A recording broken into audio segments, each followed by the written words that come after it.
1986 সালের 5ই আগস্ট মুজফ্ফর আহমদ মহাবিদ্যালয় প্রতিষ্ঠিত হয়। সবুজ মাঠের মধ্যে দীর্ঘ এক জলাশয় সহ কোলাহলহীন স্নিগ্ধ এক পরিবেশে অবস্থিত এই কলেজটি কল্যাণী বিশ্ববিদ্যালয়ের অন্তর্গত এবং পশ্চিমবঙ্গ সরকার কর্তৃক সাহায্যপ্রাপ্ত একটি জেনারেল ডিগ্রি কলেজ। বর্তমানে কম বেশি 3000 ছাত্রছাত্রী আছে। সময়ের অধ্যাপকের সঙ্গে 18 জন স্টেট এইডেড কলেজ টিচার সর্বদা নিয়োজিত আছেন। শিক্ষক শিক্ষিকাদের অধিকাংশই ডক্টরেট ডিগ্রি প্রাপ্ত এবং ইউজিসি নির্ধারিত যোগ্যতা মানে উত্তীর্ণ। মহাবিদ্যালয়ে 10টি বিষয়ে পড়াশোনা করা হয়।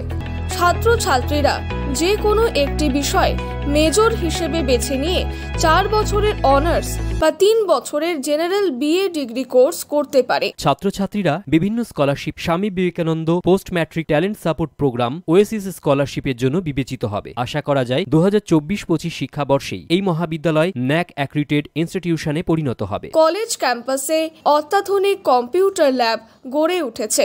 সম্পূর্ণ কলেজ ক্যাম্পাসে ওয়াইফাই জোনের আওতাভুক্ত করা হয়েছে। কলেজে স্মার্ট ক্লাসরুমের ব্যবস্থা করা হয়েছে। মহাবিদ্যালয় অমূল্য সম্পদ তার লাইব্রেরি, 20,000-এরও অধিক বই এবং বিভিন্ন জার্নাল পত্রপত্রিকা সমৃদ্ধ।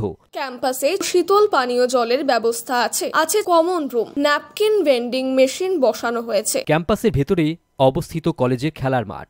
অগণিত ছাত্রছাত্রী এই প্রতিষ্ঠান থেকে শিক্ষা লাভ করে বহু সরকারি ও বেসরকারি প্রতিষ্ঠানে শিক্ষক তথা আরও বিভিন্ন পেশায় সুপ্রতিষ্ঠিত। মহাবিদ্যালয়ের সালার রেলওয়ে স্টেশন থেকে ঢিলছোড়া দূরত্বে অবস্থিত। এছাড়াও সড়ক পথে সালার, বহরমপুর, কান্দি, সাঁইথিয়া, সিউড়ি, বোলপুর, কাটোয়া, বর্ধমান, দুর্গাপুর ও আসানসোলের সঙ্গে সরাসরি যুক্ত। যোগাযোগ প্রিন্সিপাল 9474458652।